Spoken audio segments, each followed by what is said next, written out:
Hello everyone. आज हमारा topic है moments and measure of कुर्टोसिस। Like averages, dispersion and skewness, kurtosis is one of the method which tells about the characteristics of a frequency distribution which gives us an idea about the shape of a frequency distribution. जैसे average किया था, dispersion हमने किया था, skewness किया था, कुर्टोसिस भी एक ऐसा मेथड है जिसमें हम एक फ्रीक्वेंसी डिस्ट्रीब्यूशन की शेप का पता लगाते हैं. Kurtosis indicates whether a frequency distribution is more flat topped or more peaked than the normal distribution. Kurtosis क्या है, ये बताता है कि एक हमारा जो फ्रीक्वेंसी डिस्ट्रीब्यूशन है वो नॉर्मल डिस्ट्रीब्यूशन से कितना फ्लैट टॉप्ड है या उससे कितना ज़्यादा पीक टॉप है. ये एक डायग्राम यहाँ पे दिया है. This is the normal distribution. This diagram is more flatter than this normal distribution, so this is we call a flat top distribution, and this is more peaked than the normal one. तो हम बोलेंगे कि this is the peaked distribution. Basically क्या होता है, जो हमारा normal distribution होता है इसमें आइटम्स जो होते हैं वो इक्वली डिस्ट्रीब्यूटेड होते हैं दोनों साइड में, सेंटर से इक्वली डिस्ट्रीब्यूशन होता है उनका. And in case of peaked top distribution, इसमें जो आइटम होते हैं वो इसके मिड में ज़्यादा कॉन्सेंट्रेटेड होते हैं, या हम कह सकते हैं कि सेंटर के आसपास होते हैं. और जो हमारा फ्लैट टॉप डिस्ट्रीब्यूशन होता है इसमें आइटम्स जो होते हैं वो हर तरफ फैले हुए होते हैं, स्प्रेड होते हैं हर डायरेक्शन में. ओके, नाउ कुर्टोसिस जो चैप्टर है इसको समझने के लिए हमें समझना पड़ेगा कि मोमेंट्स क्या होते हैं. तो आज का हमारा लर्निंग ऑब्जेक्टिव यही है कि हम मोमेंट्स को अंडरस्टैंड करें, मोमेंट्स का कॉन्सेप्ट क्या है, फिर हम ये समझें कि मोमेंट्स का इस्तेमाल करते हुए हम कैसे स्क्यूनेस को, कैसे एवरेज को और कैसे कुर्टोसिस को कैलकुलेट कर सकते हैं. तो सबसे पहले हम समझेंगे कि मोमेंट्स क्या होते हैं.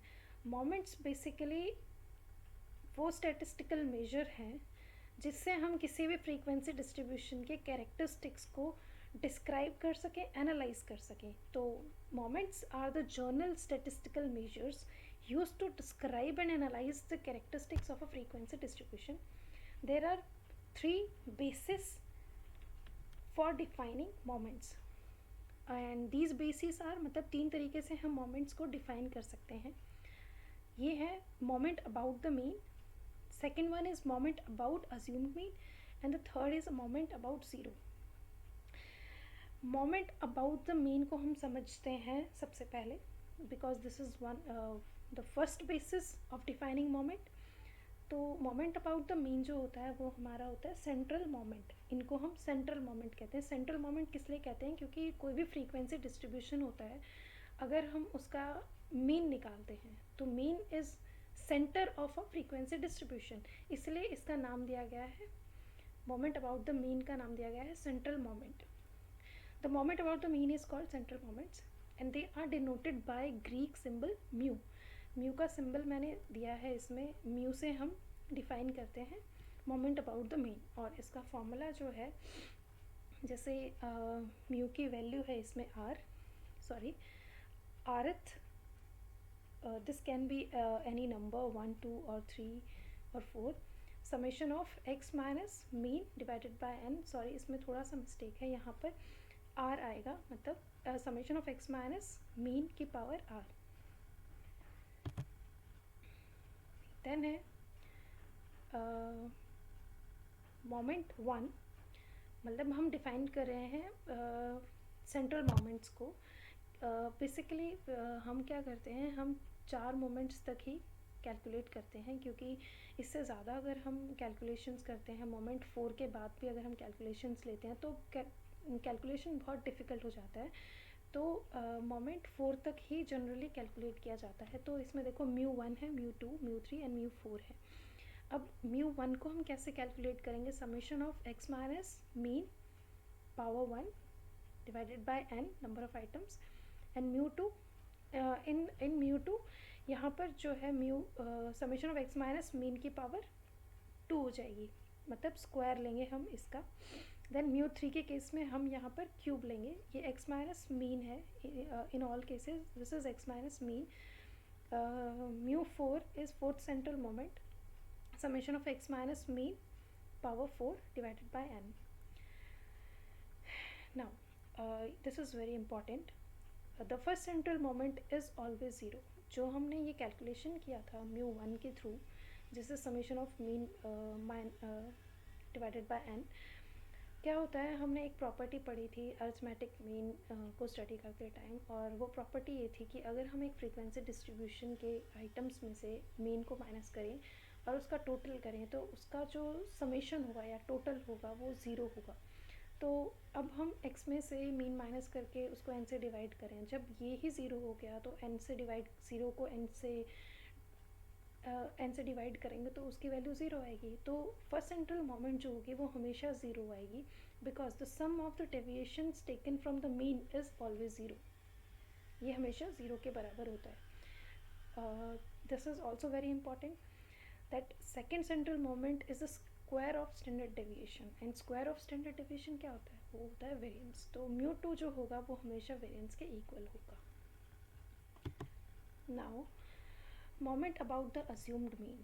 अब moment about the assumed mean की क्यों ज़रूरत पड़ी थी, क्योंकि अगर हमारा mean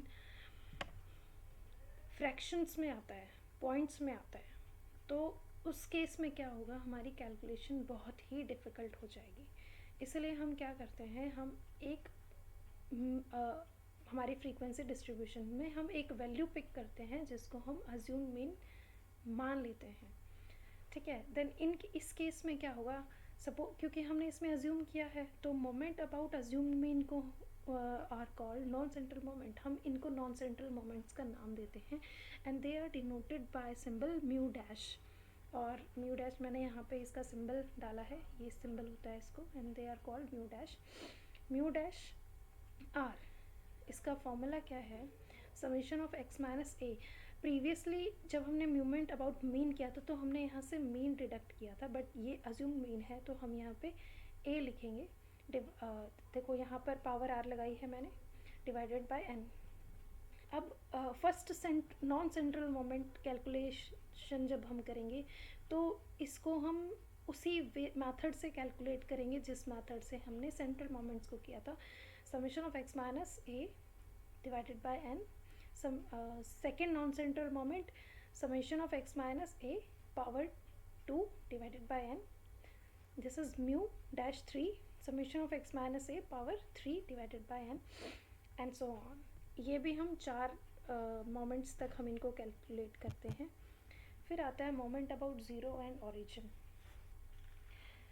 अब moment about zero and origin जो होता है, ये मतलब ज़ीरो, ओरिजिन मतलब होता है ज़ीरो, एंड ज़ीरो इसमें ऑलरेडी मेंशन है, और करके इसमें दिया गया है.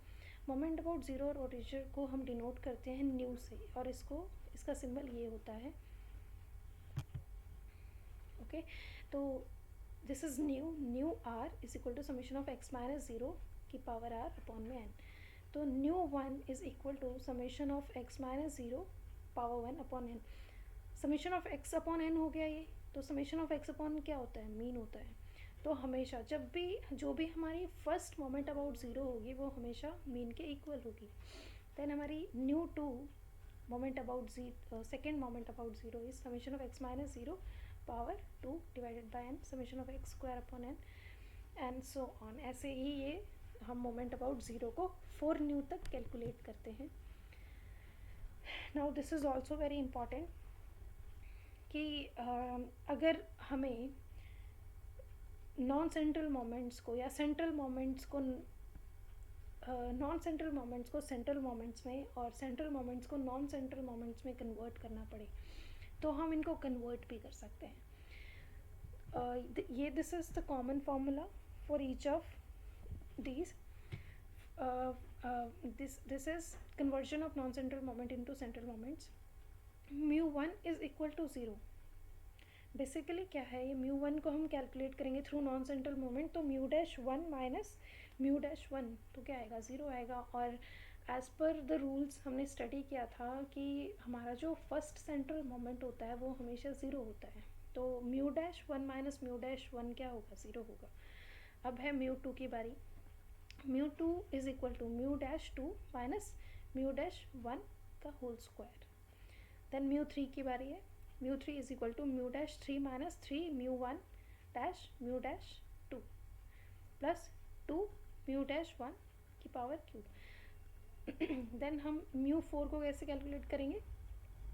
Mu dash 4 minus 4 mu dash 3 mu dash 1 plus 6 mu dash 2 mu dash 1 square minus 3 mu dash 1 की power 4. Utility of moments. Moments are useful in analyzing in different aspects of a frequency distribution. With the help of moment, we can measure the central tendency of a set of observation, their variability, their asymmetry, and height of the peak of their curve. Moments जो होते हैं वो हमें frequency distribution के अलग अलग aspects को understand करने में हेल्प करते हैं. मोमेंट्स की हेल्प से हम मीन कैलकुलेट कर सकते हैं, उनकी वेरिएबिलिटी को कैलकुलेट कर सकते हैं. हम ये बता सकते हैं वेदर डिस्ट्रीब्यूशन इज सिमेट्रिकल और असिमेट्रिकल. हम उनकी हाइट, उनकी पीक का अंदाज़ा लगा सकते हैं. तो this is utility. Serial number 1. First moment about the zero और origin, new 1 is equal to mean. Second moment about the mean, mu 2 is equal to variance. Second and third moment about the mean, mu 2 and mu 3 is equal to skewness. Second and fourth moment about the mean, mu 2 and mu 4 kurtosis. Now हमने इसके through हमने जो previously हमने formulas किए थे, हमने इसमें देखा था मीन हमारा आ जाता है जब हम मोमेंट अबाउट ज़ीरो करते हैं तो हमारा mu 1 is equal to mean. And जब हमने किया था मोमेंट अबाउट द मीन, इसमें सेकंड जो हमारा म्यू 2 था तो ये हमारा इक्वल था वेरिएंस के. तो ये यूटिलिटी में हमने दो चीज़ें पहले ही कवर कर ली. एक कि हम जो है न्यू 1 से हम मीन निकाल सकते हैं एंड म्यू 2 से हम वेरिएंस निकाल सकते हैं, मतलब mu 2 is equal to variance. Second and third moment का इस्तेमाल करके हम स्क्यूनेस कैलकुलेट करेंगे and second and fourth moment का यूज़ करके हम कुर्टोसिस कैलकुलेट करेंगे. तो अब हम ये सीखते हैं कि हम स्क्यूनेस कैसे कैलकुलेट करेंगे म्यू 2 और म्यू 3 से, एंड कुर्टोसिस कैसे कैलकुलेट करेंगे म्यू 2 एंड म्यू 4 से. सी measure of skewness based on central moments.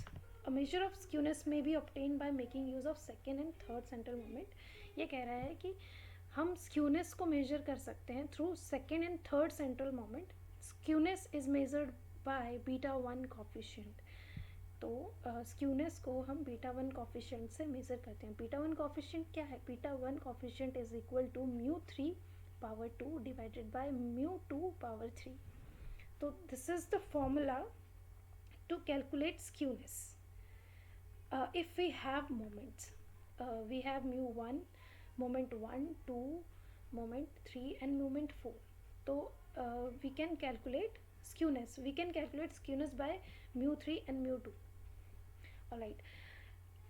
अब स्क्यूनेस कैलकुलेट किया है तो ऑब्वियसली स्क्यूनेस ये तो बताएगा ना कि डिस्ट्रीब्यूशन सिमेट्रिकल है या नहीं है. सिमेट्रिकल डिस्ट्रीब्यूशन क्या था? जो हमारा नॉर्मल कर्व होता है उसमें हमारा सिमेट्रिकल डिस्ट्रीब्यूशन होता है, और जो हमारा कर्व या तो राइट टेल होता था या लेफ्ट टेल होता था तो ये पता लगता था कि पॉजिटिवली स्क्यूड है या नेगेटिवली स्क्यूड है, मतलब असिमेट्रिकल है.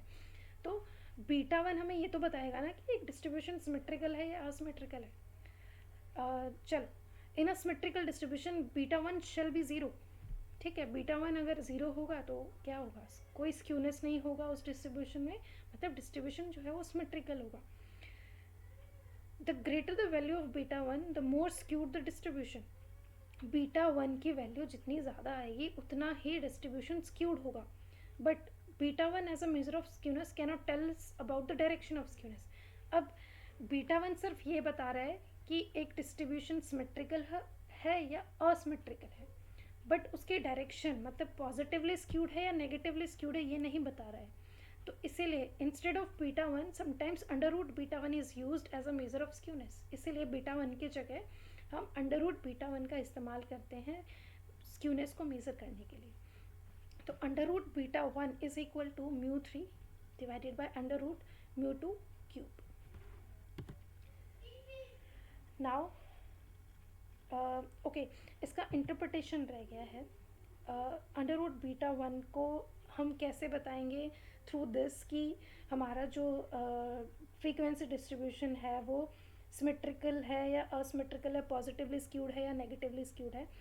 If the value of beta one is equal to zero तो हम बोलेंगे there is no skewness at all, the distribution is symmetric.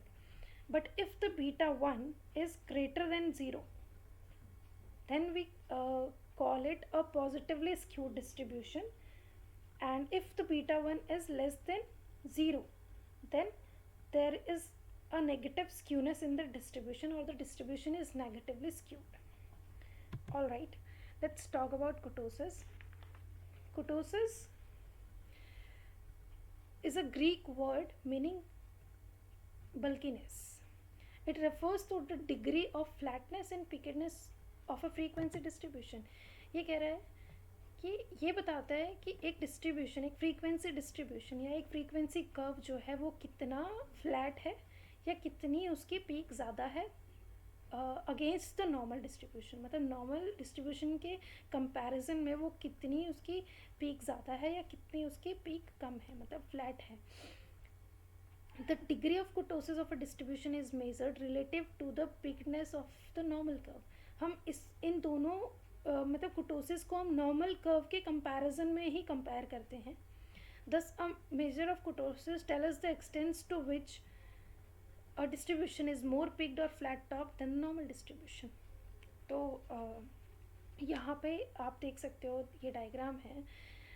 This is leptocritic, this is mesocritic, and this is platycritic. What is leptocritic? A curve having high peak than the normal curve is called leptocritic. In such a curve there is too much concentration of item near the center. जो हमारा leptocritic shape होता है वो normal curve से ऊपर होता है और इसमें जो आइटम का कॉन्सेंट्रेशन होता है वो सेंटर के आसपास होता है। Then platycritic, a curve having low peak और flat topped than the normal curve. मतलब एक कर्व जिसकी पीक जो है ज़्यादा नहीं है और मोर फ्लैटर है than the normal curve, then we call such curve as platycritic. इस केस में सेंटर के आसपास आइटम्स का कॉन्सेंट्रेशन बहुत कम होता है, इंस्टेड वो स्प्रेड होता है, इधर आसपास स्प्रेड होता है इसमें। फिर हम बात करेंगे व्हाट इज़ मेसोक्रेटिक। मैं बार बार वैसे रिपीट कर चुकी हूँ that this is a normal curve.